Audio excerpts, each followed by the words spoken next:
Batata, maman, bande qu'on appelle ces binombote, on a connu un petit problème technique, mais ça a été réparé vite par nos techniciens.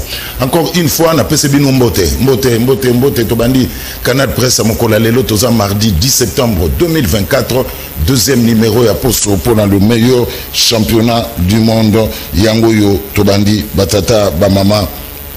Bandeko, merci pour la fidélité, merci pour la confiance. Naïbi que vous avez belé, le meilleur championnat du monde en direct sur Canal King Télévision. Merci beaucoup. Tofongoli Santiago Bernabéu, Tofongoli Camp Nou, mouillons le maillot, mais évitons de confondre vitesse et précipitation. La grande information sportive, les Léopards, tout fait, tout flamme. Hier au stade, il y a Dar es Salaam, en Tanzanie. Les Léopards ont battu de la plus belle manière l'équipe nationale et à Éthiopie par 2-0. 2-0.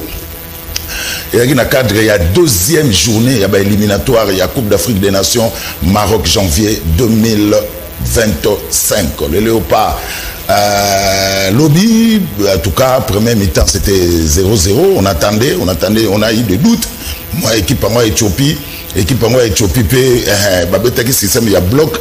Je passe avec moi directeur, et comment moi, doute, mais il fallait à Sébastien Desabre d'opérer quelques changements. Il a fait entrer Théo Bongonda et c'est Théo Bongonda.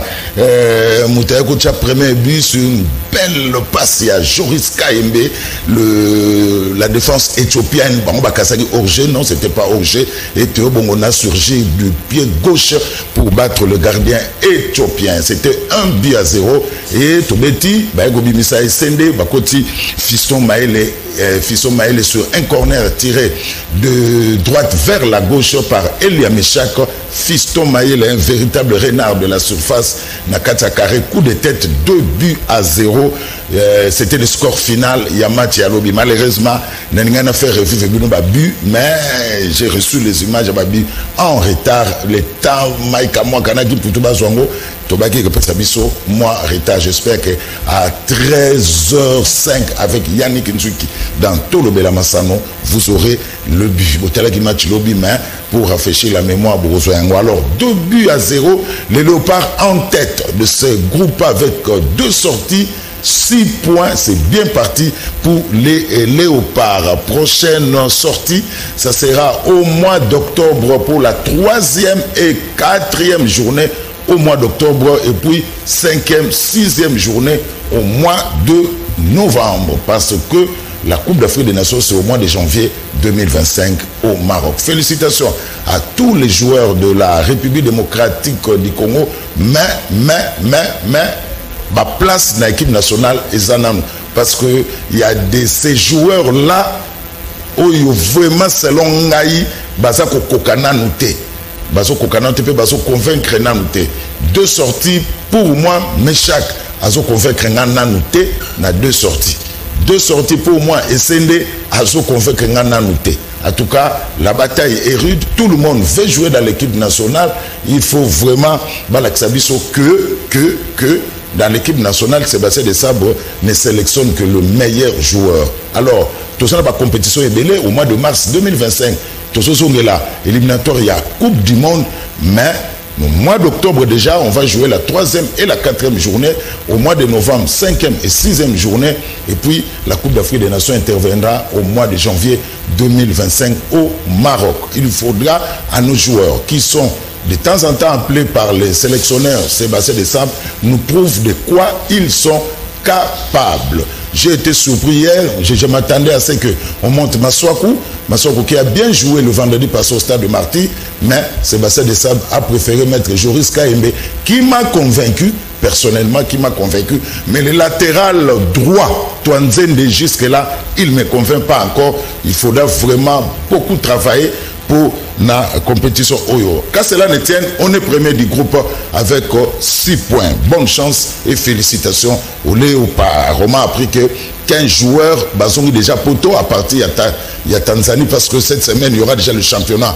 Ils ont dit en Europe, trêve internationale et aussi la Lelo, si je ne me trompe pas, parce que la semaine prochaine il y aura déjà le championnat Oyo. Ils ont 15 joueurs ont donc regagné l'Europe à partir il y a Tanzanie. Voilà, alors rubrique joyeux anniversaire rapidement, joyeux anniversaire na Caleb Woto de la part de Suleiman Moyo. Caleb Woto, joyeux anniversaire na Yondeko.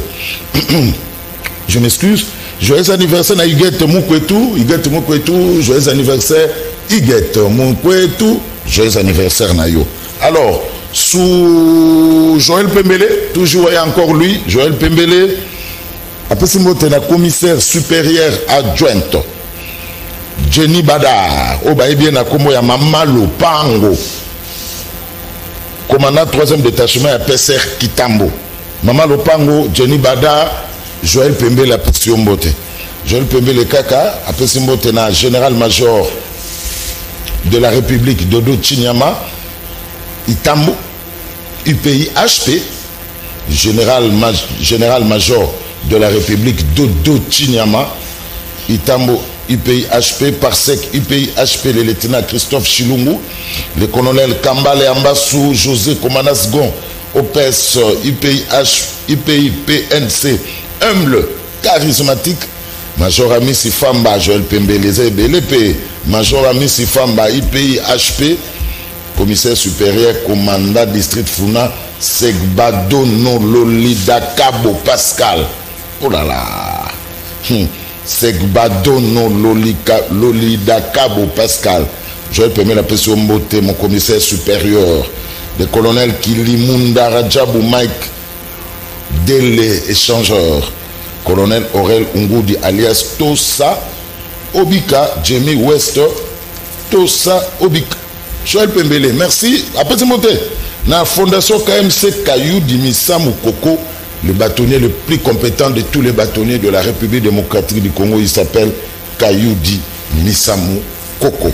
Voilà, Bambote, il y a Joël Pembele Kalate, Boka Moite, que Joël Pembele a côté de la police nationale, Keba Mikoloyo, qu'on soit problème dans Joël Pembele Tepo, au risqué, ou là, la ami Gondé Tiché. Alors, merci beaucoup. Je vais permettre la lobby. Niziki, Armoutel et la encore en allié sur l'icolo.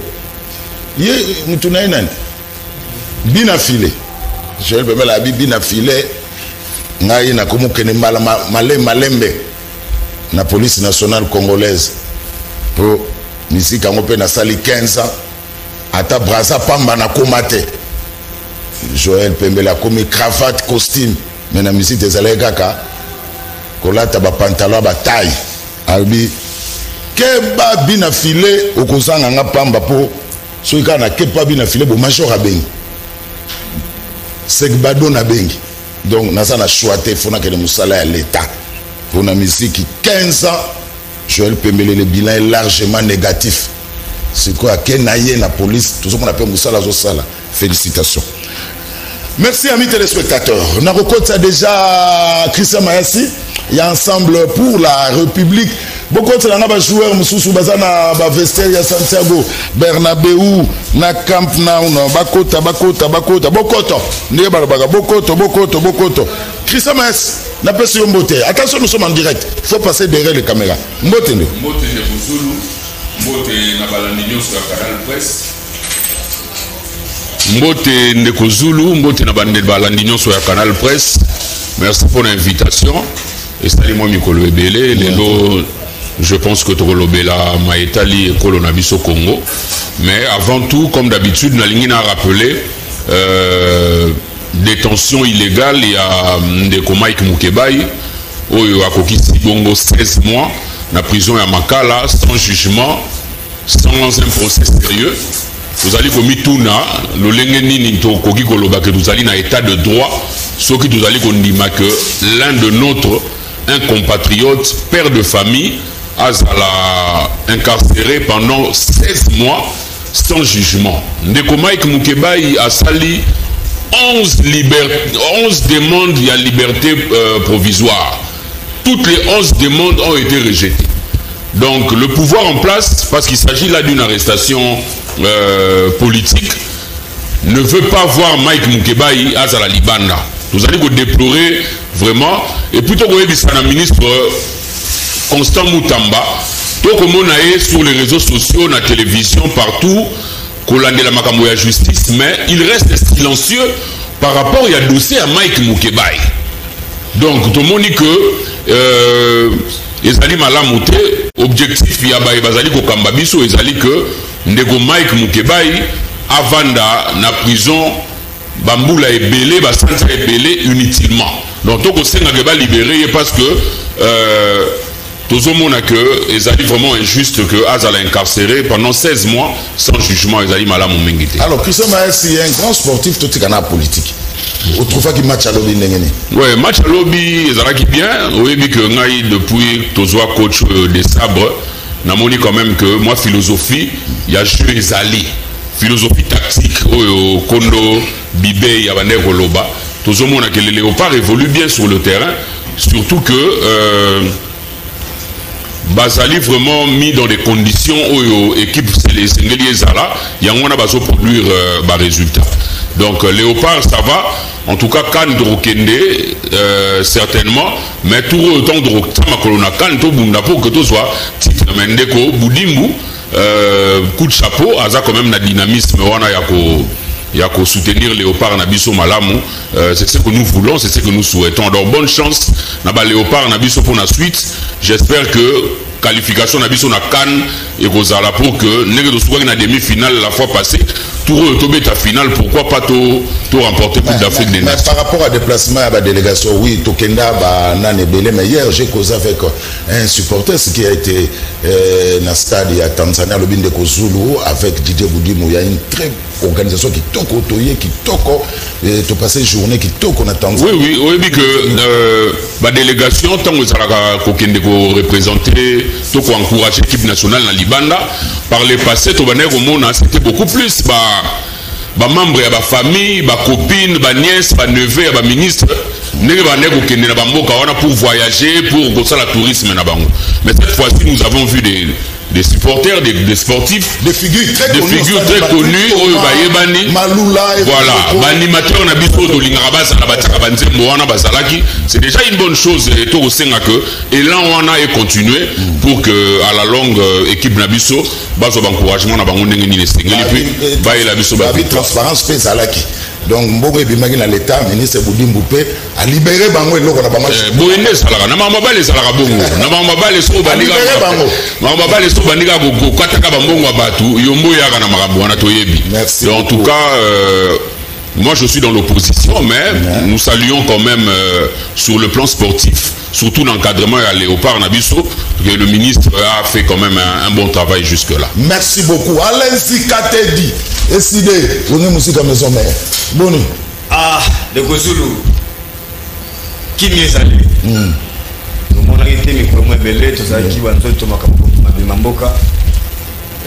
Nzamba sunki to monde sur le gloire à Dieu. Naande kakana dénonciation de la rapidement. Mais qu'on a sulu mboka etambola ka boyete. Ndeko to ko benga Julien Paluku a comprendre a confondre l'époque.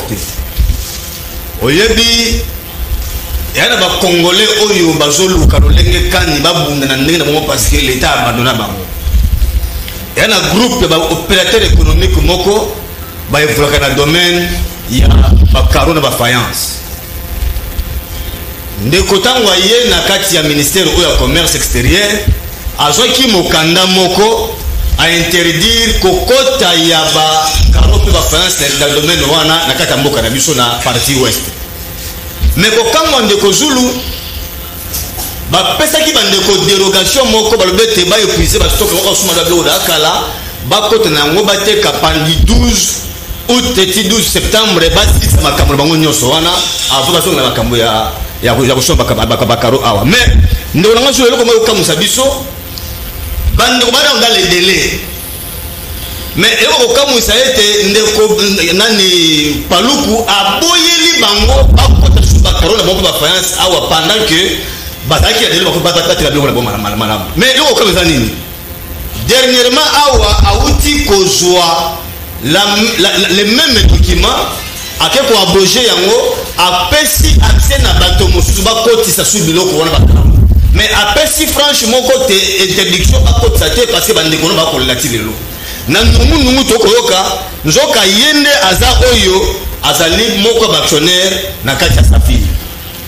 Mais malgré yango concurrence c'est un problème était na kati eloko wana komona nini interdiction esika na bakaron na France te ekendaki tina ba sucre eketi na ba loso eketi na ba masangu et autres.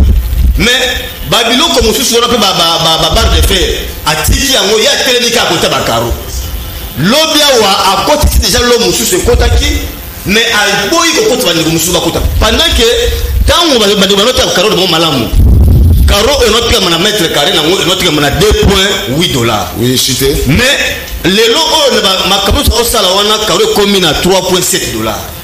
Na nyonso na neko azo collaborer na un certain Tendai. Au numéro 1, il y a deux GDA na lufu. Voilà kopekisa bandeko mosusu nzoka bandeko la biloko bayaki na yango motuka oyo moko mimba karo na kata lufu ni na tilelo bona entrepôt wana e ko senga $250 par jour. Mais bango ba yena système de ko manande ko moko wana ke so ba liba karo so bandeko oyo kota ba pesa bango $60,000. Biloko na pour nini to de no se biloko za malamu te atika ba congolais ba évoluer et chose grave moto kenda ko tika mokanda wana et le mot c'est comme tina niveau lufu c'est un certain chinois. Comment au côté chinois a commis transmission ya ba courrier na Congo pour nini parce que le chinois n'a pas na Safir o ba condamné ko étouffer le pétrole économique congolais ba que nous ko évoluer dans le domaine où c'est pour merci beaucoup. Donc to ko de notre décider à retirer à moi tika 2 poids 2 mesures atika ba congolais wana ba ko tsabiloko na bango ba épuiser ba stock na bango pe makambo ke malamu. Voilà, merci pour la discussion. Allez, baloki la ngambo. Bon. Bien de Kozulu, merci pour l'invitation. Mbote na bako débatteur, mbote na bako ngomani bazako landabiso. D'abord, vous savez qu'actualité il y a FDC ça qui évolué. Vous allez qui de Kozulu lors il y a conférence il y a autorité morale. Professeur Modeste Sebati a répondu à qui n'a opinion publique sur l'injustice au FDC ça va subir. N'a pas principe vous allez qui mise en place non respecté. Alors nous sommes les respectueux des textes. Au texte il faut que ça et nous continuons à réclamer ce qui est de droit et nous sommes en politique et la politique c'est un rapport de force. La politique il y a beaucoup d'enjeux, il faudrait les faire dans mon on en fait un peu de trop, on n'en fait pas un peu de trop, nous faisons ce qui est vrai puisque nous avions apporté au président de la République siège ébélé et les principes étaient tels qu'il avait été évoqué mais non respectés. L'AFDC ne va pas céder et va continuer à demander l'implication du président de la République pour intervenir afin que respect à la principe Ezala établi. Deuxièmement, Ndeko Zulu, je viens ici avec beaucoup de douleur pour dénoncer, pour continuer à dénoncer comment nous sommes dans un pays où jusqu'à ce stade les conseillers municipaux, n'est-ce pas, Bazali qu'on réclamait pas droit na bango. C'est inacceptable. C'est quelque chose qu'on ne peut pas comprendre. Bazan a droit puisqu'ils ont été élus, n'est-ce pas, par l'élection Salamaki, et ils méritent ce qui est de leurs droits. Plus de 3-4 mois non payés et ça c'est inacceptable. Deuxièmement, je viens encore ici pour parler à l'inspecteur de travail. Basalara ba concours na bango bazwaka bango ba inspecteur à travail bango ne coûte ba ko permettre na l'état mosales à la malamu na ko contrôler ba entreprise comment on appelle ça comment ba convention collective ezali ko sala manakati ba entreprise comment il y a pas les respects ba principes qui sont établis. Ces inspecteurs de travail jusqu'à ce stade ne sont pas payés et ils continuent de ne pas être payés. J'apprécie l'actuel ministre des Finances, il est en train d'évoluer normalement. Je l'ai suivi, je crois, hier ou avant-hier, à répondre pour attaquer à gens, il y a EPST qui réclamait salaire Nabango. J'ai vu qu'il a trouvé une piste de solution pour Nabango. Et j'aimerais qu'il puisse aussi regarder les cas. Il y a inspecteur de travail, il y a conseiller communaux, c'est très capital. Ça va permettre à ce que, n'est-ce pas, éviter nous sommes au sein de l'Union sacrée. Mais nous voulions apporter notre intelligence afin que les étés il méritait de son salaire. Troisièmement, de Kozulu na Kinshasa awa embouteillage ezali mikolo na mikolo tina na moza koye banate. Même quand il y a des roulages, il y a toujours de l'embouteillage. Même quand il n'y a pas de roulage, il y a toujours de l'embouteillage. Alors nous nous posons la question, qu'est-ce qui ne va pas? Banzele ezalité et nous voulons à ce que les autorités que nous suivent Bumba Wazali, actuel gouverneur de la ville-province de Kinshasa, il y a accentué politique na ya administration pour la ville-province de Kinshasa. Bambou les akoya, soko tamoli ba commune nyoso, ba lingola, ba ngiri, ba njili, ba masina, même na Gombe. Je vous dis, le jour où Mboule ko beta ya makasi, et je crains qu'il y aurait des choses incroyables. Et puis le gouvernement de la TKK justement a constaté et pour enterrer les morts. Mais à ces moments, ils doivent prendre des mesures pour accompagner les chefs de l'État et c'est ce que nous voulions. Merci beaucoup. Alors, dernier invité, tout le monde a un sujet dans le show. Kabouya, IDPS. Moi d'abord. Moi, c'est Kapouya, Jérusalem. Kapouya. Kapouya, pas Kabouya. Kabouya, c'est les généraux. Kapouya. Question actuellement, dans secrétaire général IDPS. Je serai d'abord la diplomatie intelligente, active. Natuni question na lingala, réponse na lingala, émission na lingala. Nazo presse botondi et pas de temps que j'ai okolo. Voilà. Oto benga fasibeton o ya Yerushalema. Ndengi azomela mboka ngo avec ba série belé. Na ba accord o auto ko pese sous Congo ya Chine et Chine c'est le vrai partenaire ya Africain, Chine a comme premier partenaire à Congo. Qui question nanga? Moutuna nous répondre na koki bangote. Chine a comme le vrai pays pour le moment tous que na ba accord au bilatéral ba signé, ça va développer notre pays. Voilà. Et c'est cette intelligence là au tous autour de votre son excellence Félix Antoine Tshilombo. Et na IDPS il y avait une crise.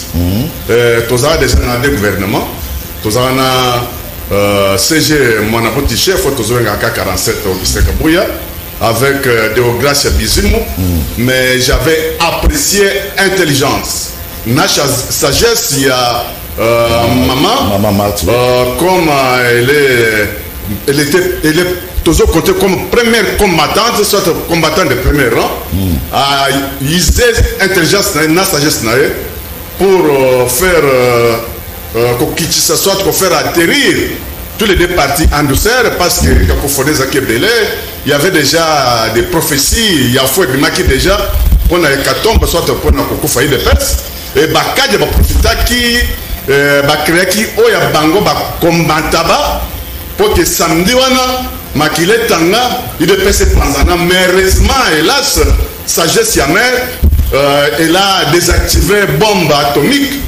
Oyo, ils ont déjà préparé par anti-IDPS, mais à l'instant, toutes les deux Bazali. Oh, oui. Donc IDPS a deux secrétaires généraux. Bazali, officiellement, Tozana Mwanaboute qui est là, assisté par Deogracia, mais Tobande Kozela Yemei Aya, Ndenga Komi, je pense que dans quelques jours, il va se prononcer pour que Crisouane et Célébella, que tout le monde base même autour d'une même table, combattant, base ouverture et c'est quand on a parti parce que nous, qui voulait que ça déjà belé, mais on est déjà dans les mots. Merci beaucoup. Christa est allé au thé. Vous êtes allé à partir de l'inotel. Alors, c'est là que vous avez. Alors, je veux signaler aux téléspectateurs que Jeannot Lompépé a connecté un accident le samedi dans la 14e rue Limité, tout près à l'hôpital Saint-Joseph. Donc, maître Jeannot Lompépé, Didier Deschamps, vous avez une photo de l'hôpital, a eu problème dans l'issue. Comme il prend même dans Souka, pouvez me faire signe. Donc, maître Jeannot Lompépé a connu un accident le samedi dans la 14e rue Limité. En tout cas, il est moins grave parce que l'issue pensa et puis 6 mois, côté l'issue et puis 6 mois, mon boulot. Didier Deschamps a une image même dans Souka, à pendant 1 minute. C'est un joueur à Liga. Quand un joueur à Liga connaît un problème, en Céloti, il faut annoncer aux téléspectateurs. On y va avec Zikatej. Alors, le dialogue Oyo, Fayoulou, Azali, Ko Senga. Sujet n'a pas besoin de beaucoup mais l'angate sous sujet. Dialogue Oyo, Fayoulou, Azali, Ko Senga. Et que ça, les mains, Sogi Bandini, on a le bidé Sogi Bandini, et que ça, les mains, quand Alain Zikate dit 5 minutes, n'a pas chrono. Merci, Ndeko Zulu. Au groupe Sangangonga, n'a le bépé comme IDPS quand même. 5 minutes, n'a yo. Ah, yo Kiyomoko, na monoko ya moto IDPS. que les 2 secrétaires généraux sont là. Yomo yokiamo. Donc bango mibale bazali. Les 2 secrétaires généraux baokama mboka, baokama parti à mon ndengeni. Pour comprendre que désordre de la IDPS, ils ont ligné se percuter et se répercuter na la mboka. Oh yokomi IDPS surtout baka wapi. Ouais, tu sais qu'il dit vraiment. Et nana nommé au Moussous dans le au Moussous. Donc, comme il y a des organes qui ont nommé Bato, et ça, on a la convention des démocrates, et ça, on a une autorité, des références. C'est pour vous dire qu'il y a un problème sérieux. Or, seul le président ou a outil dans le congrès n'est pas nommé secrétaire général. Comment, à niveau déjà, on continue à violer mon bé côté les lots? Ne continue article 96 de la Constitution. Et non, la Constitution qui a une incompatibilité en se sur la partie politique qui est publiée. Avant qu'on t'en souhaité, nous allons se la donner pour se la néer ailleurs. Vous comprenez pas ce que nous avons dit, Mabiso, ne kobo que ça va toucher l'été. Bilo que Belo Lobiawa, ceux qui Augustin la Nakio, mais c'est aux soupements. C'est pas normal. Alors, Yami Balé, on se fait maman, maman, il y a des loi, quelle est la place qu'occupe la maman? Naïde presse le loyo pour gérer une situation pareille. À pas fonctionner. Même si on fonctionne d'ailleurs avec ta partie. Non, mais comment beaucoup que la batuba fonctionne comme dans un hôtel pour qu'on violer la mobile. N'a pas besoin d'habiller nos textes, mais nos besoins violer en haut. Mais finalement, c'est pas comme ça qu'on doit évoluer. Toi qui es ma camarade Moutouya, on y a le bien moi qui a fait accord Yachine na RDC. Avec beaucoup. Mais au lieu de mon combat, la question du choix, Kabanda, na Russie, a on a fait du son Minduki. Est-ce que vous savez son suite dans les années? Là, si vous pouvez comprendre que Martin Fayulu a raison. Oh, je Sabine était sengeli to fanda to solola. Parce que Moka bolinga te est au bord de l'éclosion. Si on ne fait pas attention, toi na Moko wapi avion RDC et l'équipe kota uturu to masisi wa ba pour violer territoire na bango. Mais ça va territoire congolais, on va violer sol na bango comme ya bango. Une déclaration va pousser vers le référendum d'autodétermination et que vous avez tout pour ça la sécurité. Il y a un dialogue avec la communauté de Vanda to na Oumela non. C'est chance. Donc faut mbalamoko le pays en danger. Qu'il va les convoquer? Non, convocation et dialogue. Ne connais Tolobete ba papa épiscopo. To ba papa la biso mingi ba papa la biso pasteur ya SCD qui sont déjà favorables. Bazamo balobi ke bazali prêt ya kokota pour office wana pour to ka ndenge to tapina kimia. Mais Alain, Fachi azana na mandat na ye. Mandat na yezo kende tina 2028. Bino mozo ko senga dialogue na kati ya mandat na sali siko place to ka mona bato musute. Parce que sur les 73 dialogues conciliables, concertation, conclave, RDC, joie, bato amona ba minga ba poste. Bato amona ba minga ba tito keto solo là, tout le kamo kwanga, oyoki ba ndiko na biso tifaka. AFDC. Azon le la nini bazali oyo baza prise en compte na bitumba bango bakine komeni. On remarque comment na kati même la famille na bango frustration est à tous les niveaux, mais chacun d'eux a manifesté dans le ligne naïe. Il y a un moment de Kozulu. Tu le dis, mandé à Fatih, tu vas connaître. Personne n'a koya pendant un lukakoko tango asima mandaté. Ah vous allez kamuyamboka. Comment de Kozulu mboka est menacé? Tout le langage mon côté. Or, tu as un devoir et obligation de comprendre intégrité territoriale. Pour lobby, nous avons vu si bien dans le mais lobby yo boy qui toko na kati ya organisation de l'homme. Mais lobby so yo comme président. Moto musu ba ya le boy. Ah ba je ma cause parce que le loko toko se la tête. Makama minduki ya o etali bongo embargo. Era ba tuko ba déclarer ka ngopita. Ba ka funda RDC minduki le lo répercuter sur biso. Mais à quoi bon tout que n'a confondre mboka tout kabwanaka tout le pendant que c'est notre dénominateur commun. Oui, c'est nélito simba bison selongo nos divergences à l'interne nous pouvons les gérer. Donc tout que ne mba na tout que ne mba il y a péril en demeure.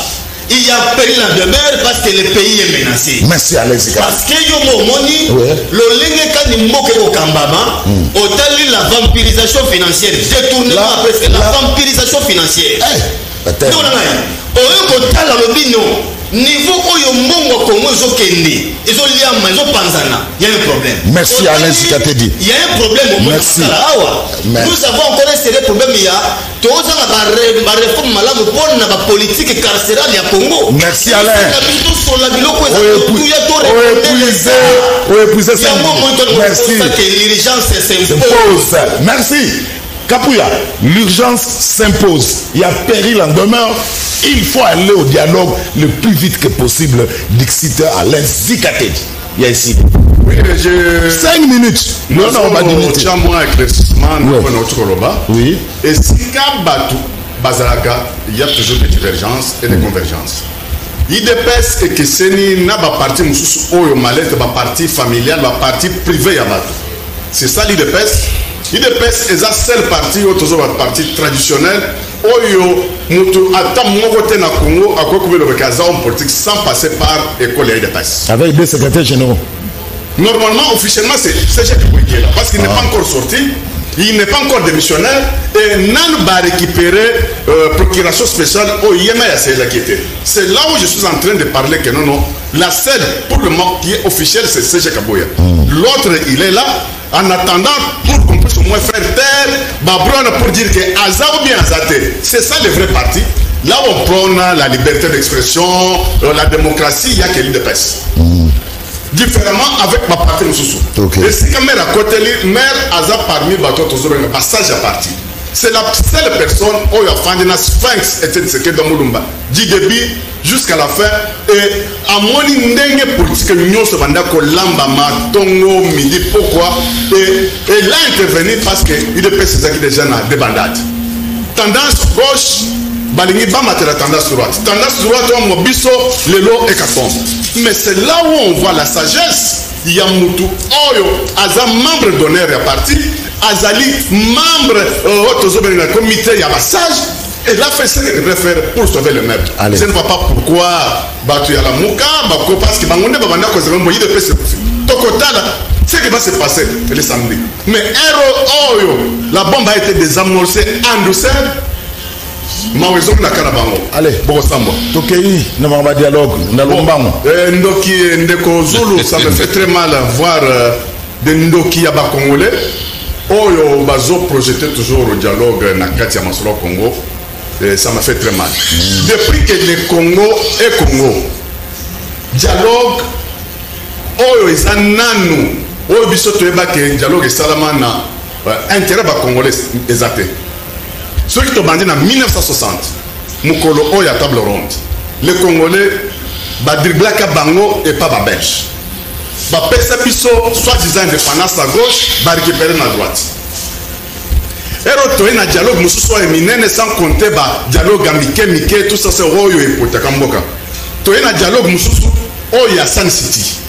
Dans San City, les Congolais, Dibla bango bazobaka juste Congolais na San City.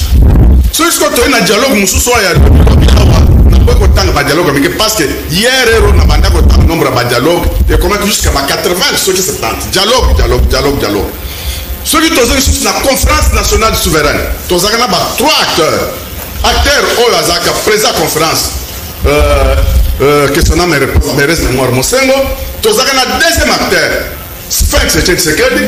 Troisième acteur, Maréchal Mobutu. Mais Batomanda Kozale que Tshisekedi a livré Mobutu et pas occidentaux, même si pas le peuple congolais, mais le jour où Sphinx a eu le pouvoir, a eu la parole dans la conférence, il a pardonné tout le monde en commençant par Maréchal Mobutu. Batomana kozala ki akobimisa Kazaka, adakisa ndenge bakoma na mukongo na ye un père ici consort. Mais acte Tshisekedi ya sala et créer boulou yeke même pas ba mindele. Ba o bazaka sima ke dialogue beba. To comment même na troisième voie. Les Congolais bazwaka et loko banda kozala te na conférence nationale souveraine. Sun City et memele biso constitution tozana ngo bidon. Oh ya ba impérialiste, oh ya ba occidentaux. Balkanisation, infiltration, mixage, brassage.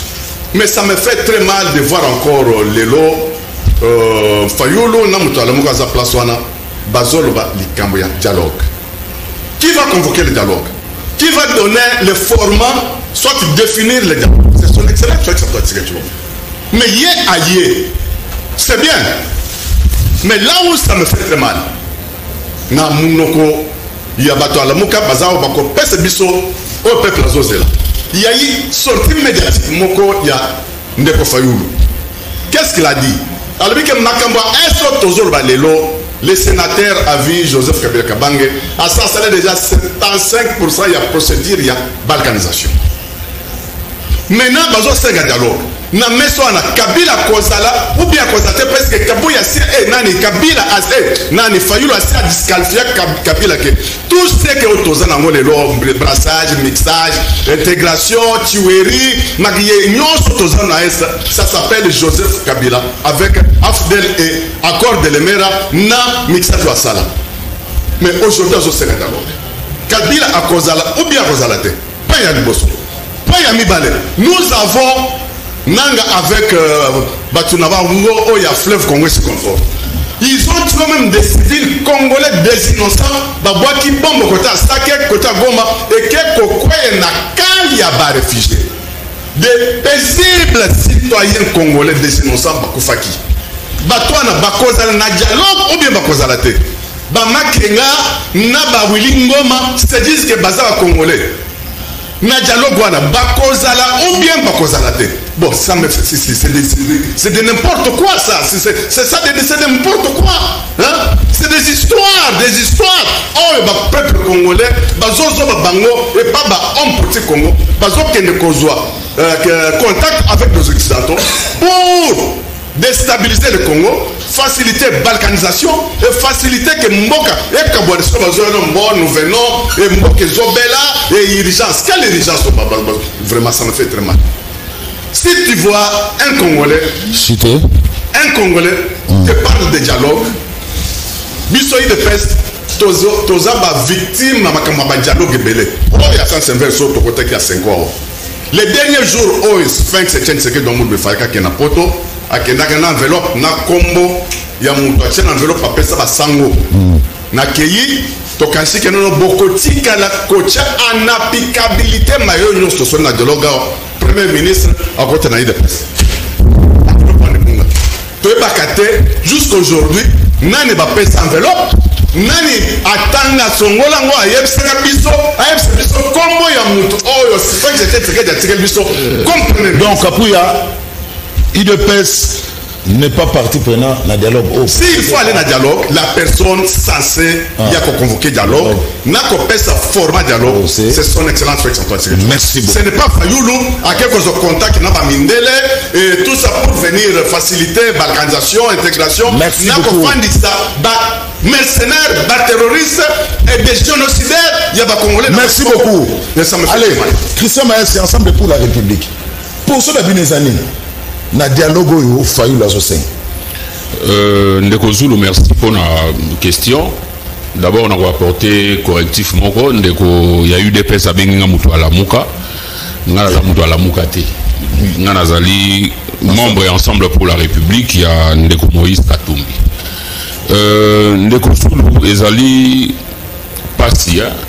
Mboka na biso kotala lolenge kotambola na lolenge biso ba politiciens tozali ko kanisa que nous sommes au-dessus même de notre peuple. Likambo ya dialogue biso ensemble pour la République officiellement le parti ne s'est pas encore prononcé mais ils ont quand même dans la publication et tout ça, ils ont une idée commune où tout ça déjà copié ça pour que la population ait au Kabiso passe. Pourquoi? Parce que jusqu'à présent, officiellement, nous avons les bisotés pour le dialogue. Même Bassango, ils ne nous ont pas approché. Donc, mon côté a initié vers Bisso, Mokanda, topé une demande de participation à Bisso pour un quelconque dialogue. Mais du moins, comme c'est un sujet d'actualité et que Ezali Kolobama, c'est quand même normal que Bisso topé ça fait par les médias, position à Bisso ensemble pour la République. Ndeko Zulu. Mboka na Bisso Ezali na gouvernement na bakambi o bazali kosala tolandi ndeko bandeko ya eside na mwana mboka Martin Fayulu bazali koloba que esengeli na biso to vanda to solola parce que les choses ne marchent pas dans ce pays.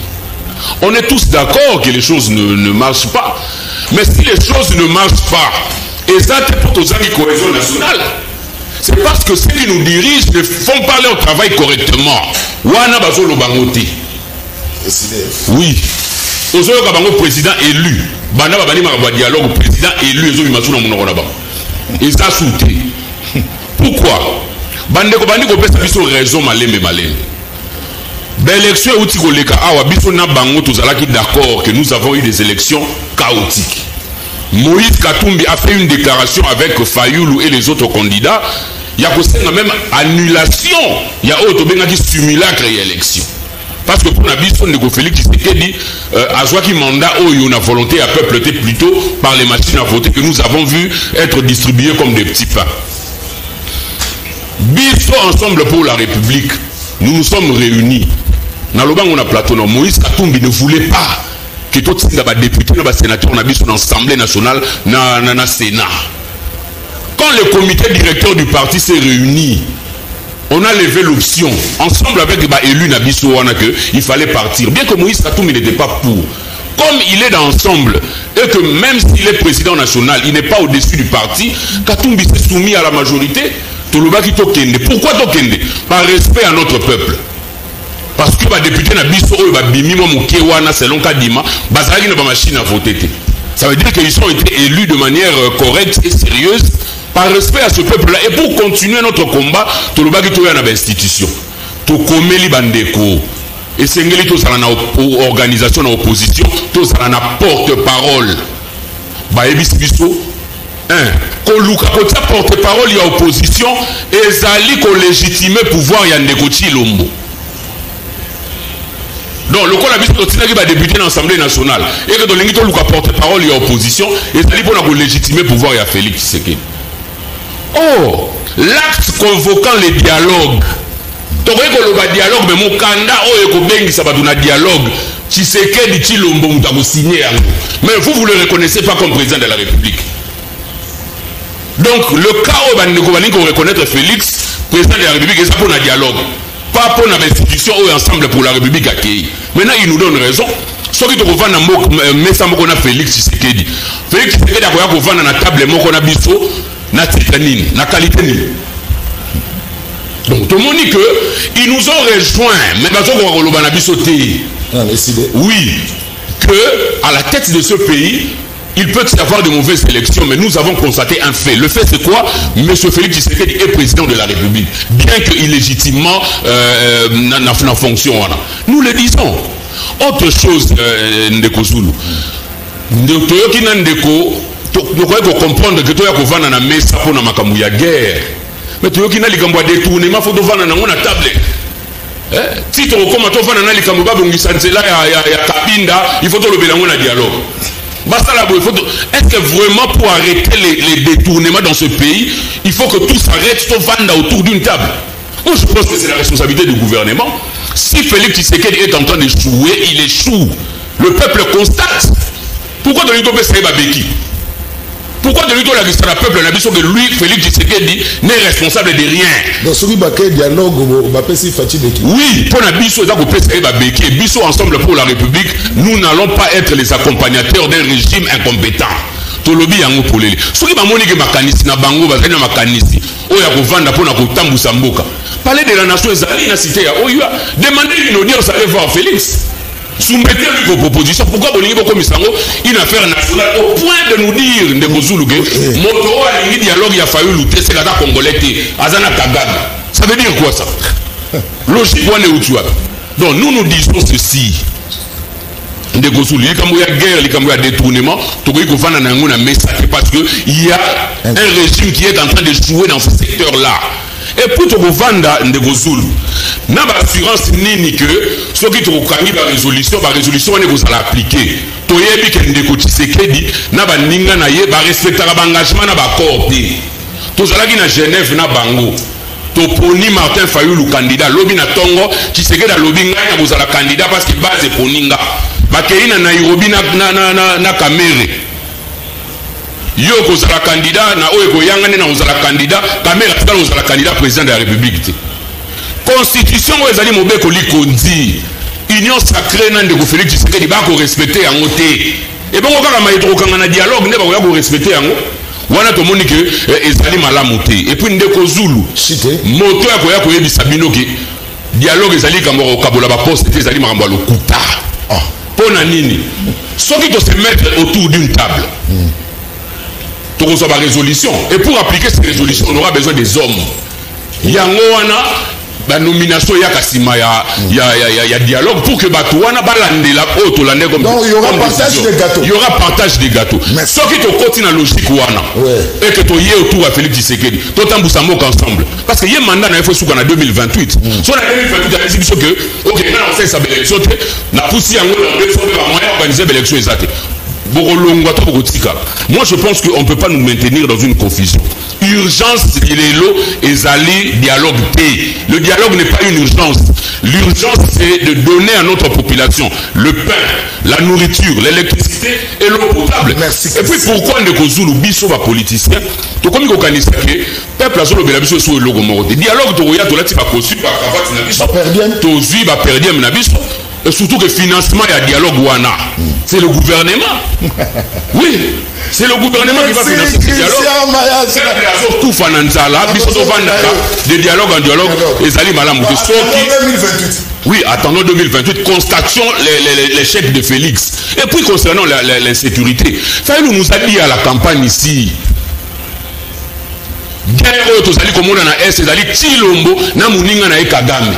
Maintenant, il veut tout vendre dans la messe pendant qu'il y a déjà Chilomona Kagame. Merci. Nous allons nous mettre sur une même table pour parler de quoi? Merci Christian, c'est bien dit. Eric Tshisekedi, selon Christian Maës Assabo pour la République, ce n'est pas une urgence dans les dialogues. Mais les idées tiennent toujours. D'abord, l'opinion constate que l'opposition...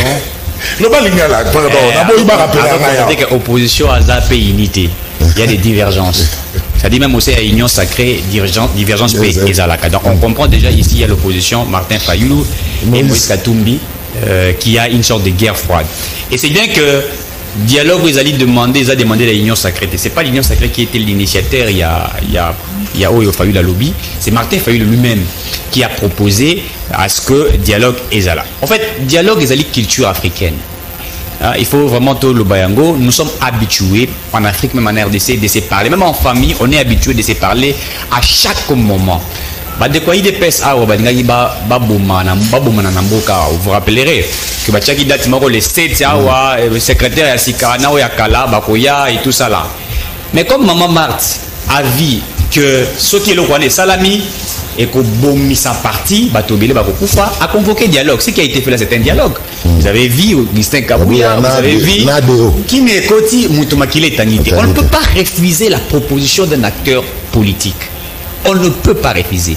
Maintenant, il faudrait entrer dans la carte, c'est le contenu et l'eau salema. La matière dans laquelle tu peux discuter, tu peux l'obéir. Vous ne pouvez pas refuser un acteur politique de proposer.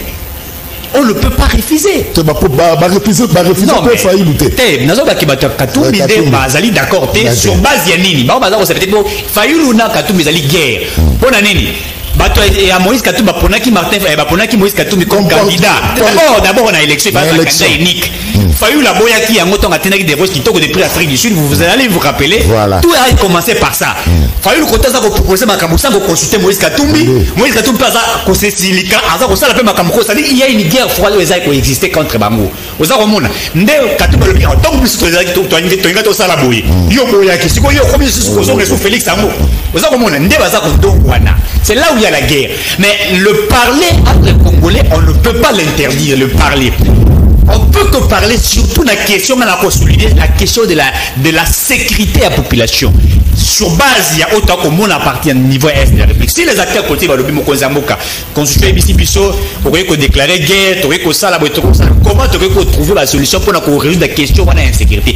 On peut donner des idées, mais attention, on ne peut pas, et c'est qu'on a d'accord qu'on ne peut pas faire appel à dialogue avec les criminels. Oyo ba bomi ba kongomani o ba koti zamba baya kozonga na table contre la carte de gestion et arrest public et c'est ce que je dis là côté on a d'accord tenga ko mona nanga ya wa tafani na mesa malamoka ndoko di donc tout le bazar obuma bazar ko récupérer le territoire. Là je ne suis pas d'accord par rapport à cela. Je suis d'accord que Fayou Lazali a Moïse Katumbi ba to ba kenaki une élection légalement. On peut perdre légalement.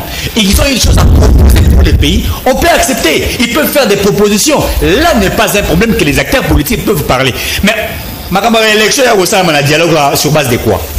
Tout ça en 2024 ou 2025. Élection où tu connais quoi? Tu sais qu'elle a le président en plein mandat.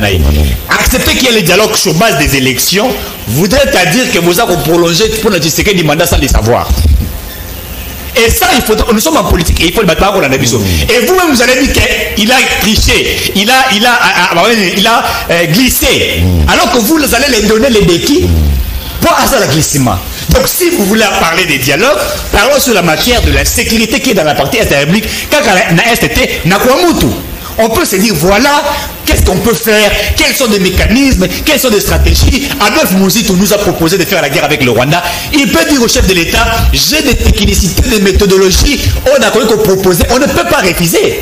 On peut se mettre. Vous savez, en Russie, dans Bambo Kebele, quand le chef de l'État veut déclarer la guerre, tous les mécanismes et militaires, au gradé, en réunion, en sécurité, et les grands politiciens à l'opposition, etc. Ils sont là, ils discutent, ils débattent comment on peut faire pour faire face à l'OTAN. Nous, on peut aussi en faire, mais ils ont la tête que nous avons, et là, comment on peut linga pour beaucoup de la institution. Mais mon toit, l'équipe de la stratégie politique, ma casse, le coup, la constat, la politique, la qualité, la opposition. Parce que constat, vous a prouvé que, bien qu'on est dans l'opposition, on peut être dans la gestion de la République et servir autrement la République. La justice. Vous voyez aujourd'hui les apports qu'il apporte au sein de la justice, alors qu'il vient d'une opposition républicaine. C'est-à-dire que, on sait si on veut aujourd'hui démontrer que Tshisekedi a échoué entre guillemets, mais démontrer ce que vous pouvez faire. Et Constant Moutama a accepté. Alors, pour la République, je peux apporter mon savoir. Mais Fayou ne l'a pas dit. Fayou n'a pas à reconnaître que Tshisekedi était. Alors, n'a pas été. Mais ce qu'on a dit, il y a dialogue pour le gâteau. Non, on a dit à côté. Et aussi pour la Kouroubango, il y a eu ce qu'on appelle la stratégie politique. Alors que le chef de l'État, qui est sorti de l'éthique, on s'est rappelé tant que Namboka Wapaya, m'a posé une question. Alors, comment gouverner la cohésion, etc. J'ai tendu la main. Fayou ne me reconnaît pas. Katumbi, tout ça, il en a dit pour démontrer qu'il y avait certains acteurs politiques qui d'accord, n'a pas proposition n'a été. Alors, je cite en disant, les dialogues, c'est bien bon, mais s'il faut parler des dialogues, ils ont une matière déterminée, question, il y a insécurité dans la partie est de la République. Et pour ça, le dialogue, comment dirais-je, la bilanga. Non, on ne peut pas faire par rapport à cela. Pour ça, le dialogue, on ne peut pas parler de cela. Ça n'a rien à voir. Pour mettre fin à un détournement, il y a impunité et immoralité. Ça, c'est le président de la République qui doit impérativement imposer sa vision. Ça n'a rien à voir de dialogue. Parce que dialogue, plus de cinquantaine de dialogues, détournement, ça peut toujours continuer. Impunité, ça peut toujours continuer. Jusqu'à ce qu'il va empoisonner même un ministre de la Justice qui n'est pas d'accord avec l'impunité et l'immoralité. Ça démontre à suffisance que les pays, il y a des choses qui ne marchent pas. Alors nous voulions que les matières soient précises. Pour la sécurité, on peut en parler. Mais si on a la modification, là, on n'est pas d'accord par rapport à cela. Et d'ailleurs, pour chuter de Kozulu, Modeste Bat l'avait dit que toutes les voies possibles pour la paix au Mokonzamboka Rolinga Kozua. Et ça la dialogue, et ça la ce qui Makabo tout Bakosala Barolinga, ce Mokonzamboka Monique non, il y a l'intérêt pour la nation. Nous allons emboîter les pas. Merci beaucoup. Alors 5 minutes Kapuya. Oyoki Yomoko. Eric Tshisoaka Nenga Lobi, dialogue pour parler l'insécurité. Dialogue Eric Tshisoaka Lobi, il y a nanga tepo nanga sobo mabatina est kufana na bango lisusu mesa moko. Mais tandis que ici Lobi, il y a urgence, il y a péril en demeure, on doit aller au dialogue. Kapuya. Oui, c'est bon. 5 minutes. Bon, comme c'est mon tour et pas Martin Fayulu. Mutu na ye wana ngai te. Ngana sona so bisa. Tala, eside ngai te. Bon, statut nini oyo Fayulu akoya na ona dialogue. Homme politique congolais. Candidat malheureux ou bien président élu. Tout commence d'abord par là. Bon, comme ça mon tour na Fayulu akoya biso. De deux, base à la calme au moment opportun, ceux qui makamba dialogue ezali. Nous savons que la seule personne qui est son excellence Félix Antoine Tshisekedi Tshilombo, Ndemutu a format na définition il y a dialogue, comment il va définir le dialogue, na format dialogue, c'est lui qui est censé Ndemutu azana imperium, yamboka Ndemutu en réalité, il y a Ndenge Mboka Zotambola. Et ça m'a fait très mal quand Aéronaoki Ndekunanga ensemble, Azol sur incompétence, sur la mauvaise gestion de ce consort. Mais ça me fait très mal. Moi, je maîtrise bien Katanga. En 2023, on a battu la campagne à son excellence Félix Antoine Tshisekedi là-bas. Mais j'ai vu Bandeko ensemble, na comme ensemble, on a pas changé comme. Parce que comme ensemble, ils ont vraiment Nandenge, Ezate. J'ai vu dans Malembankulu comment Batuya ensemble, ils ont fait tuer de paisibles Congolais parce que Baza n'a pas province en athée. Qui ensemble? Ensemble, ils ont géré les grands Katanga, Zaka, Grand Katanga, tout fait tout flamme avec son patron Moïse Katumbi. Mais qu'est-ce qu'ils ont laissé aux Congolais? Il y a Malonga, il y avait que Kokatakata, Ndambo, Banani, Polygone, Yazekamine et ses consorts. Mais quand ils parlent de la mauvaise gestion, mais c'est des histoires, mon frère. Hein? Bozo monde ba Congolais, bozo so ba bango bien bozo salane. Ni tété son excellence Félix Antoine Tshisekedi Tshilombo à la tête de ce pays. Balkanisation au Tozo Renga, ils allaient déjà effective. Il y a eu une fois là, monseigneur Ambongo, cardinal Ambongo à Kendaka Est, à Zongi Awa. Il a dit que non, mes frères, balkanisation est déjà effective dans l'Est. Que chercher, bato oh bazana katia ce qui fleuve Congolais lo. Babanda quand c'est que Kozo Goma ça sera facile. Baji Goma et directement dans Rwanda, Kagame a sali référendum soutenu par les Occidentaux. Directement on devrait annexer partie à Est dans Rwanda. Ni tété l'intelligence et la sagesse, il y a son excellence Félix Antoine Tshisekedi Tshilombo de Kritaka, état de siège. Il appelle ça touche et même Fayulu Alinga qui a changé toujours le langage. Alors que non, c'était pas Kabila, ouais, ça a déjà procédé à 75% de la balkanisation. Alinga qui a bambé son excellence Félix Antoine Tshisekedi il y a balkanisation Est. Mais Ero Bazour Makamusu, il faut bailler bas. Comment Bakolo Belango, Batal Bosso, Batal Sima, Bazala pour intérêt général, il y a Congo, Bazala vrai patriote. Donc, selon IDPS, la demande de Fayulu n'aura pas un écho favorable. Ça ne peut pas avoir un écho favorable à l'instant, parce que ce n'est pas lui. C'est le président. Parce que dans le dialogue, il y a plusieurs choses au Bomban. Gouvernement Kokoye. L'institution est Kokoye. Banyangarakata, oh, bazobomba Congolais, tombe pourquoi en ministre général. Tomoni Lingo Maye, Tomoni, soi-disant tous les Rwandais, Oyo, Bafo Rwandais, tout ça, va se faire de Congolais, Balamoko Baye. Maintenant, Batouana, Makila Congolais est tangi au-delà de 16 millions. Voilà. Et qu'il n'y a pas bon, comme ça. Mais c'est là où nous voyons que non, le bon, mais il est facilement utilisé par l'Occidentaux pour un intérêt occidental. Afin de nous calmer. je ne sais pas, Aza président Eli, ou bien Aza candidat malheureux, ou bien Aza Nani, il est trop pressé pour imaginer na partage à gâteau, c'est pas le moment. Donc, il y aura dialogue, mais ce n'est pas le moment, Kapouya. Si, dialogue, oui. Dialogue, oui. Mais ce n'est pas le moment. Ce n'est pas aussi lui, Fayoulou, qui peut donner les idées de dialogue. Fayoulou n'a pas décidé, Fayoulou a proposé. Non, ce n'est pas lui qui peut proposer, parce qu'il y a une origine, il y a maillé, oh, une sécurité sur un est. Ah, d'abord, qu'on doit être occidentaux, à doit être français, à doit être allemand avec Pologne, à doit être Bango, à doit être Paul Kagame. Pourquoi Zolo Bélamote? À doit être officiellement Nanga, parce qu'il est allé s'associer, n'a pas tout, oh, Congolais. Pourquoi il ne peut pas le faire? Akende kuna alobela bango ke bino nde boza la base ya insécurité nako bomba congolais nako faciliter pillage à la ressource à Congo. Mais c'est ça ce que nous voulons. Mais azo sala ngote azo dans bon dialogue pour que ta institution bon nazwa réforme à institution. C'est ça ce qu'il est en train de chercher. Azala calme, ce qui est utilité à dialogue posé là, c'est son excellence Félix Antoine Tshisekedi Tshilombo. Oui, Banamboka. J'ai fait des négociations agissantes, j'ai fait la diplomatie. Boboyana nous tous avec ça. Mayele pour que Mboké la sauver une fois pour toutes. C'est lui qui est chargé de Osama. Voilà, merci. C'est pas une autre personne à Fandi, à la Moukio, dialogue. Non. Merci beaucoup. Alors, Christian Mayassi, est-ce que position Oyozuyo, exactement que vous allez revanche. Pourtant, il y a quelqu'un qui ma porte-parole de l'opposition. Defo Sabimaki Kuna. Bolia, Bolamba, Bolia, Tokoyate. Est-ce que revanche si vous le Martin t'a proposé dialogue, le gars, t'as suivi. Biso to ma porte-parole Defo Sabimaki, Bolamba, Bolia, Tokoyate. Biso to kangiye catch. Il n'y a pas lamba dialogue. Alia, ensemble pour la République, à Koyate. Est-ce que ça revanche?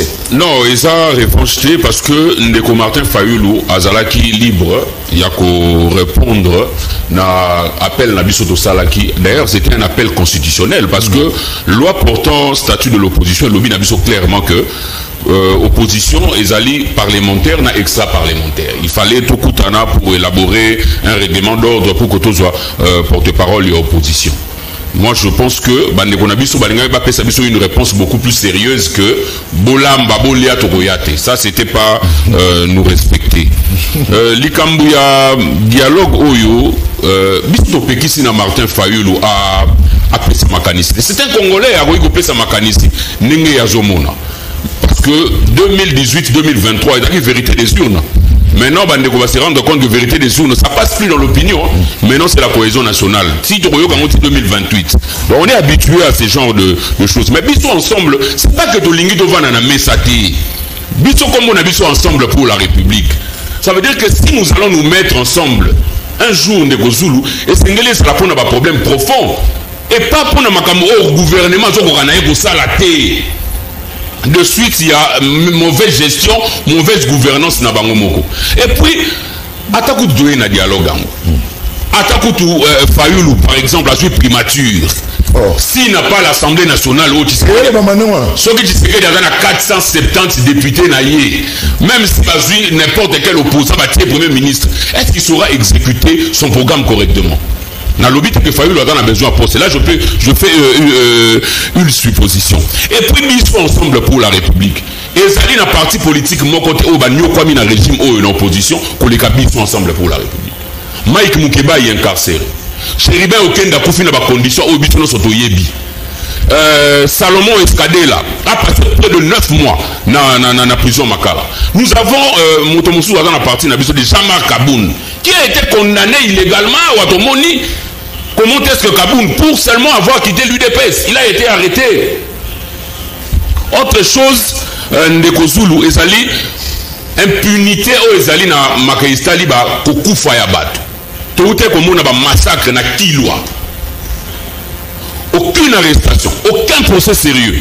Bawazalendo bazala qui massacré dernièrement.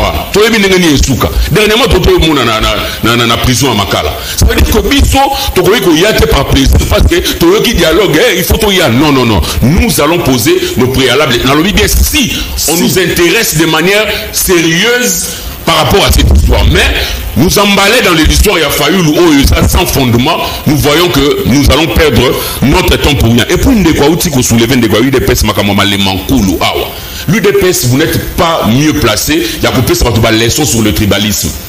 Vous n'avez pas de leçon à nous donner en ce qui concerne la lutte contre le tribalisme. Le jour de l'élection, le 20 décembre, on a incendié le siège d'Ensemble pour la République en Mbujimayi. Vous n'avez pas vu ces images-là? Pourquoi? On a vu une femme être déshabillée en Mbujimayi. Pourquoi qu'a voté Moïse Katumbi? Parce qu'il fallait voter le candidat numéro 20, Yaboni Katumbi. Tabassé, déshabillé devant les éléments de la police. Nous n'avons pas vu ces images-là. Président de la Ligue des Jeunes et Ensemble pour la République, Yamaniema, assassiné, Babetse Lissassi. Moïse Katumbi dans l'aéroport, on a Kinduba Gotambola na ba jeune, maître Dido, Tilelo, aucun procès. Et vous voulez que tout le monde soit dans Makamouana, tout le monde soit dans Makamouana, Ndeko Zulu, na Toza Nango, tout le monde soit dans que na Toza Nango, Félix Tshisekedi fait partie du problème. C'est pas que nous avons seulement des problèmes à résoudre. Tshisekedi fait partie du problème. Parce que c'est lui qui gère ces pays. Et quand ça ne marche pas, nous devons le lui dire. Christian, aujourd'hui, le dialogue était parti prenante. Nana mandata qui Laurent Onyemba chez Martin Fayou. Laurent Onyemba est un citoyen congolais. Mais il fait partie ensemble pour non, mais Laurent Onyemba n'est pas ensemble. Ça veut dire qu'il y a une réunion il est parti à titre individuel. Oui, il est parti à titre individuel. Là, je le dis, il me suit. Il est parti à titre individuel. Moïse non. Mais si Moïse a conseiller spécial, il a des gens à Gotinda. Il a mettre Laurent. Mais quand on met Laurent Bimi dans l'entretien, je pense qu'on a compte Twitter, il a dit que je suis parti personnellement voir Ndeko Fayulu pour échanger sur base, il y a dialogue, la démocratie, et puis sur le plan même, il y a cohésion nationale. Est-ce que Martin Fayulu est en cohésion même avec ses frères de l'opposition? Parce que pour Banano Global cohésion, il faut Banano ne pas naïo. Est-ce que Martin Fayulu est aujourd'hui, on peut le dire, en franche collaboration avec ses frères de l'opposition? Moi, je ne pense pas. Ndekoti Sokaloui Makambouya, empoisonnement, Yandeko Moutamba, que moi je qualifie de spectacle inutile, de théâtre sur les réseaux sociaux. Alors, Moutamba, après ça, il Moussala et Moutamba Sala.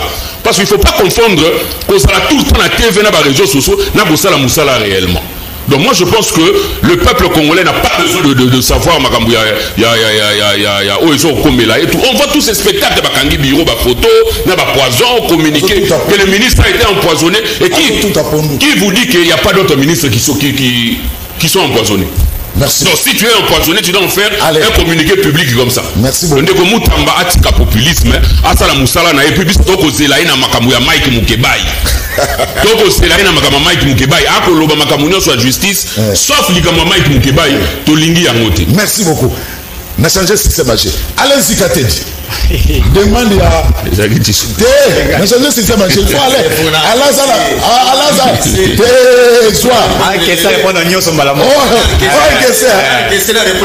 Merci beaucoup.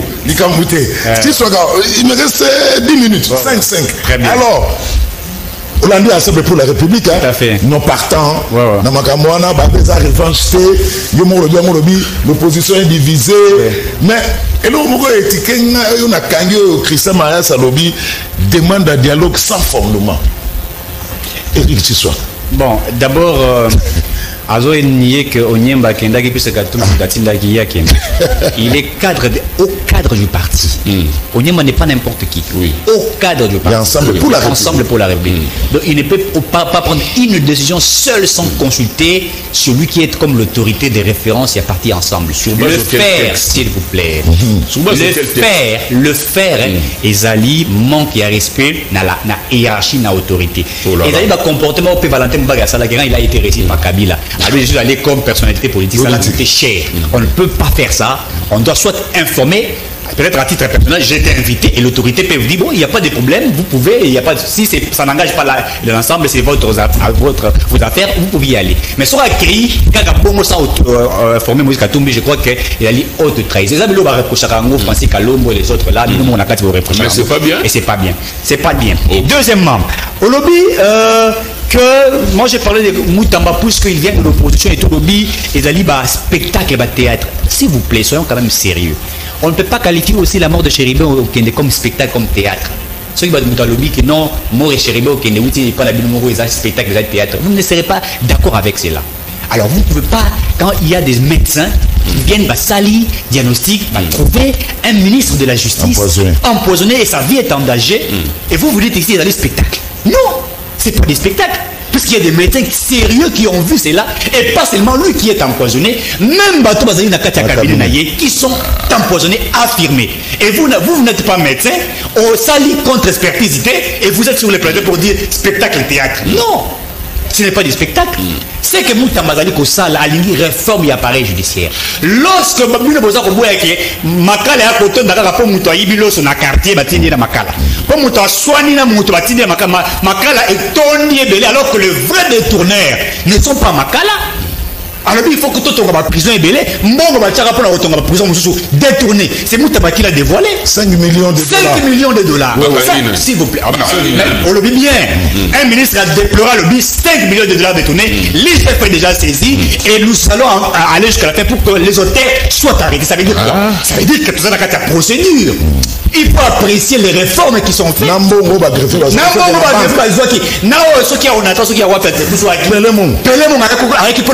la plus de 7 millions de dollars. Il dit j'ai des preuves avec moi. Et ça vous ne déplorez pas. Donc voilà ils ont bolamouté. Non, soyons quand même sérieux. Soyons dans la prison. Pour la cette kikouni procédure exaltée. Wana mbanga. On va détourner rapidement. Pour la cette kikouni procédure exaltée. On va détourner il faut procédure. Oh là là. Moutabaza comme une réforme. Et ces réformes, ils allient étape par étape, ils allient processus. C'est là. Est-ce que pour prisonnier, pour nous continuer à Makala, Moutamba lobby, magistrat, avant de Makala, il faut signature. Est-ce que c'est normal? Non, ce qui est vrai que ministre de la Justice a quitté imposer les magistrats ce qu'ils doivent faire. Donc il n'a pas le droit de sanctionner les magistrats. Il n'a pas le droit d'imposer sur les magistrats. Mais il y a 4 mois de concertation de la mise en place. C'est-à-dire pour réglementer toutes ces choses-là. Le pouvoir, il y a le ministre de la Justice et aussi il y a un magistrat, il y a un procureur, etc. Tout ce qui doit être fait. Alors le problème, c'est que Moutam, ministre de la Justice, c'est lui qui joue la politique administrative de la justice. C'est lui-même. Enfin, je vais l'appeler police. Je vais l'appeler ça comme ça.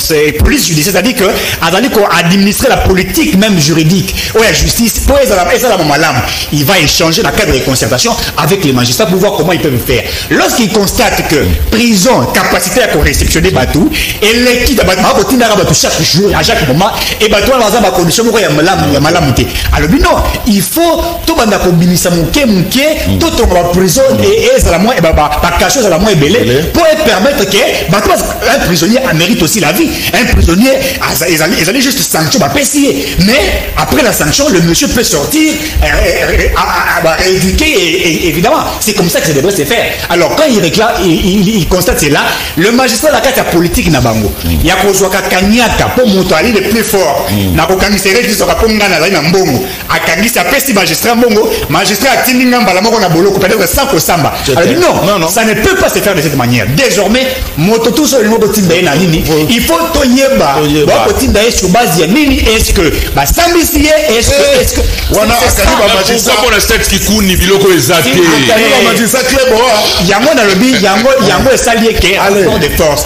Alors pour la makambo ya tête qui coule pour la makambo ya Mike Mukeba et tout ce qui vient là, mais c'est un dossier que le ministre de la Justice nous le demande de pouvoir les traiter. Ça ne veut pas dire que le cola azako sala kuna ko sala té. Il y a beaucoup de dossiers. Allez, dialogue. Si le chef de l'État reconnaît que la justice est malade, il faudrait accepter qu'il y a quelqu'un qui est en train de réparer cas par cas pour trouver des solutions. Des pistes de solutions.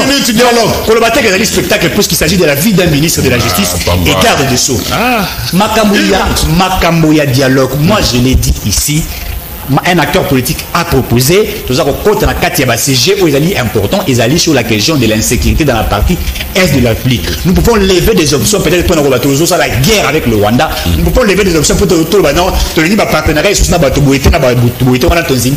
mais comme on a vu sur la format Oyo, Fayou la ligne, peut-être qu'il y a à se retrouver le rôle la ministre, toi à se retrouver le rôle la Nini. Ça c'est inacceptable, puisque pour développer la République démocratique du Congo, pour nous repérer ça, Maï, Kosala Nzela, Kosala Kosala Sokinini, il ne s'agit pas il y a un dialogue, puisque le gouvernement a un dialogue permanent. Lors il y a conseil des ministres, je vais appeler ça les dialogues, ils échangent, ils parlent. Conseil des ministres, les chefs de l'État est là, ils donnent de grandes lignes. Et le Premier ministre est là pour ça la suivi et exécution dans le secteur Nyonso. Et donc, un cadre de concertation, nous ne refusons pas cela, mais sur l'insécurité qui est dans la partie est de la République, à Kwamutu et dans les restes, même à Kinshasa, où Kouloun est tellement élevé, je crois que les acteurs politiques peuvent donner leur point de vue, échanger, il n'y a pas de problème. Et puis, il peut être dialogue,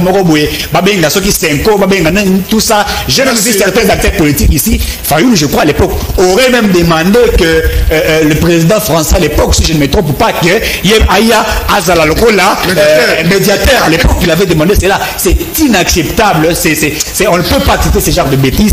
On peut se parler entre Congolais, mais ni Nam qui ne sera là. D'ailleurs, Nam a jamais causé là. Même Batou Bazana Rebelle, Bazana Katiwana, Yabazamba, ils ne peuvent pas être Nakati Yabadialogue.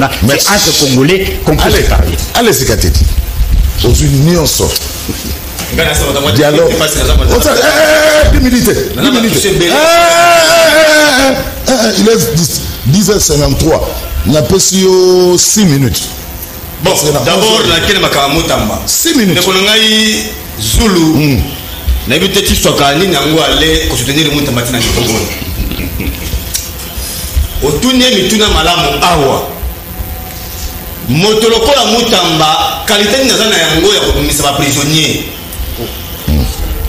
Non, balobaki avant magistrat tina Mutuna Boloko, yé famo. Pas signé. Akenda ko désengorger prison. Oui bien moté.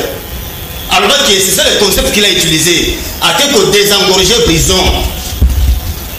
Et ça, Oyo a violé Mobeko. Parce que, on ne peut pas sanctionner une faute à commettre une autre faute. Nekoyo, Sotali, Bandana liberté provisoire, ou liberté conditionnelle, ou décret peut-être portant régime pénitentiaire, ou amnistie ou grâce présidentielle.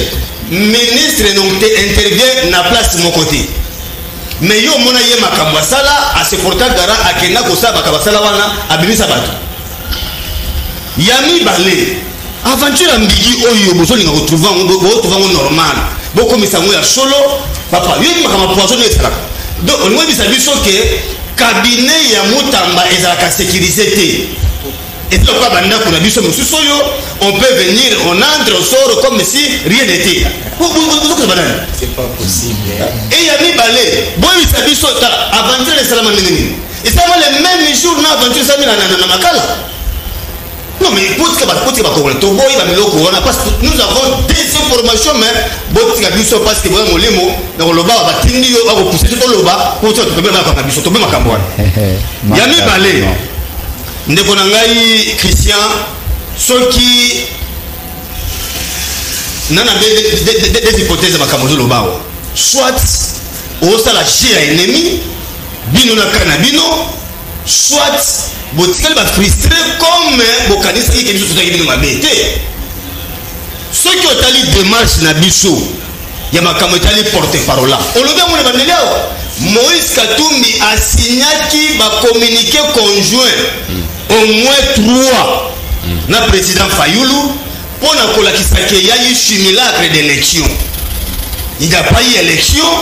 D'ailleurs, Basenga qui même annulation de l'élection à tous les niveaux. On n'y va annuler l'élection, on a besoin de reconnaître l'attaque au Mokote parce que les a dit simulacre d'élection. Celui qui devient opposant na kati ya makamyo sowana andini ete owana aganyaki ngana komi na simane parce que j'ai été la minorité na makamwana. C'est ce que nous n'avons pas voulu. Totika la résistance parce que oezaki malamu te ndiko kabila sala ndiko kochiro masalaki. Boyoke la kibisote bo. Boyoki pe libre, vous avez option na bino mais tobaki na kokreka mbongo to yande parce que tomona ki comme zaki intérêt à bato. Mais oyo eza awa eza intérêt ya moka. Qui va convoquer le dialogue? L'acte convoquant le dialogue sera signé par qui? Soyez patient. Par Fayoulou. Tokei na dialogue ya Senko. Qui a convoqué le dialogue? Parce que papa Etienne Tshisekedi Moulumba n'a jamais reconnu M. Kabila comme président de la République. Mais qui a convoqué le dialogue? Mon frère, ton nouveau saté, ton Zanamboka, et là on trouve ces animaux. Ton monde n'a pas galop, ton Zanambo. Le loyo Congo est à subir auto la théorie des triangles fatales. Ne voilà pas Zulu. Allez-y, Katé. Oyebi triangle fatal. Ezalini. Nous sommes en face des bourreaux. Communauté internationale via Rwanda, Burundi. Après, il y a un deuxième angle. Ezali angle la victime. Ezali congolais, on va faire le Mbizo, Soso, et ali ressources naturelles à Congo, puis ali terre à Congo. On va pour le Congo, tout le monde. C'est ça la victime. C'est que c'est la biso, na troisième angle, tous à la sauveur ya Congo. Sauveur nani? Et quand on a Christian, et quand on a Yo, et ça le on a tant à Moïse. Et si tu es pas les en otage. Baneza ba nyoko na kolela. Nzamba zika na kati na banga misi Moïse. Que abimisa ba oyo na kati na buza. Moïse on est pas. Toza na Moïse. Toza na Moïse. Moïse azalaka déjà toza na ye. Moïse na biso na. Moïse azalaka déjà. Ne ko na kati ne ko na yezu. Na le biso boyi bi ko na ngoko ko biso ko la kolonga. Les années psychologiques et communicationnelles aussi. Oui. Quelque part. Oui. Les lois appellent pour le bande Kosulu après Kosulu là. Bamoni Katumbi pembeni. Nekochulombo pembeni. Fayulu pembeni. Les autres ils battent en pembeni. Il faut communiquer conjoint. Battez les mamotu. Peut-être avec le mouton sous moko la moutou. Contre l'insécurité. Contre l'insécurité, là je suis d'accord. Contre l'insécurité. Voilà. Total l'appel qui était, bango tout va télé place moko. Peu importe moko la bango azui maloba. Attends on tire le moto ba biso. Azui maloba mais bango doit passer biso signal pour la bitumba avec peut-être les bakai bando. Même psychologiquement ba congolais. Tout le cas nini tout le cas tout ça makambo. Ne ko le pays est menacé. C'est là où nous sommes. Bâti sur nous ne voulons pas pour les postes. Yo yebi. Toké l'élection 2019. Et si l'Ourou Kenyatta est venu chercher Fayoulou, ce n'est pas n'importe quel peuple. Ourou Kenyatta, bah il est bien madame. Tu es bien. Aïe Luka Fayoulou. Tu es bien motivé. Tout ça qui n'a pas au Sénégal. Pour la Côte d'Ivoire, ça y est qu'il a arrêté les Nécotilombo. Et ça qui peut ça fait poste. Malima a voté. Nécotilombo a un discours à 6 minutes. Abenga Bayaya, Bango. C'est pour vous dire que les lois, tu as la poste à coquiner pour le pays est menacé. Voilà, on même merci. La solution pour la Mboka, il nous faut tout nous mettre autour d'une table. La cohésion nationale. La cohésion nationale. Merci. Tout le balangage moko. Ba Franck Diong et autres. Tu peux pas la maïboya. Ça c'est notre pays. Na bamfwemba. Va tout à fait soda malam. Kozala oyo. Tozala les besoins de Bosabani, Bosabani Sabana. Merci. Zulu papa. Mboko blo ko nga mobimba lelo ko ko blo nini. Allez, sauvons la République. Avec le Congo est en danger. La cohésion nationale. Avec la cohésion nationale parce que là nous subissons les triangles fatal na kata RDC. Merci beaucoup. Merci beaucoup. Soda mutabunda na terrain bisoté. Détournement et autres pour le belango. Donc Zulu, mbongo Congo et ça mbongo la mototé. Zikata du temps. Merci. Et alors qu'on la libula oyo mbakateli biso la papa. Merci beaucoup. On a géré encore comme liquidateur. Allez. On va lire le message. On peut te rappeler Batoma Soussou. On va lire le message. Très important de Konangai. Les réformes doivent être menées à bon port. Pour tout ça on doit refonder l'État s'il n'existe pas. Merci beaucoup. Alors, biso peuple toboyi dialogue, Fatia Sili Samanda na ye, totika kopesa ye babeki na dialogue pombo keza déjà kokufa. Voilà. René Dango. Ndenge nini ba territoire na biso eza occupé or tozako observer cesser le feu. Donc banguna bazui na bango bamboka wana bomoni place Fayulu asa na raison. Dati. Ba dialogue esalema boni na mboka. Alors batika régime oyo ekende tina suka na yango po union sacrée ekosala eloko ya malonga te na mboka. Albert yebisa kapuya na tango oyo ye azali na plateau awa na fédération fédération UDPS Tchangu bazana balabala pona kosenga départ ya Kabuya Gelor babisiko fédération Tchangu bana balabala ngate Gelor mtana ndapsa direct ça liga mkalabina yebisa dialogue ezala mutu ya makasi pona biso ba africain pe soki lelo fati asa président ezali pona dialogue ya Sun City JP Fayulu atikala kozala cohérente pe atikala kondimate fati lokola président alors na dialogue fati akoya lokola nani pichuma twana na Suisse oyo tozomona na IDPS lelo yango tozomona na mboka manque ya respect ya test batika mama Marthe Avanda bato sande statut ya parti fiston dialogue ya sikoyo ekeseni na oyo ya IDPS po ya IDPS ezalaki ya débauchage kasi ya lelo eza pona RDC yango ensemble bazobo ya dialogue po Katumbi azala leader ya opposition. Oh là là, ngai nazana matadi mayo na tango oyo awa bitumba makasi entre bakuluna na la police bomoni biloko ezosenga dialogue po mboka ebonga bokuluna esila il faut dialogue même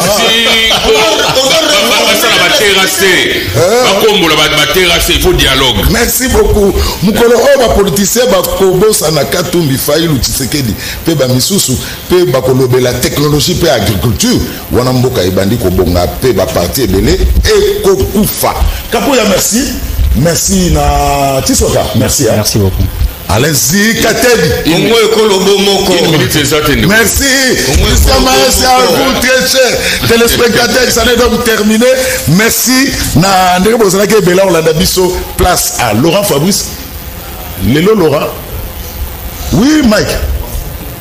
Photo. Ah, Jalon Pepe. Voilà. Jalon Pepe qu'on était un accident. Voilà. Il est là, il a connu un accident le samedi, na 14e rue, oui, je crois, na Moutuka. Na 14e rue, vraiment, Janon, on est de cœur avec vous. On est de cœur, hein, Janon. Janon, bon rétablissement, on est de cœur, tout les Canada ou d'autres là. Merci, Janon. Alors, merci. Place à Laurent Fabrice Balsomi qui matin. Tout le monde est jeudi.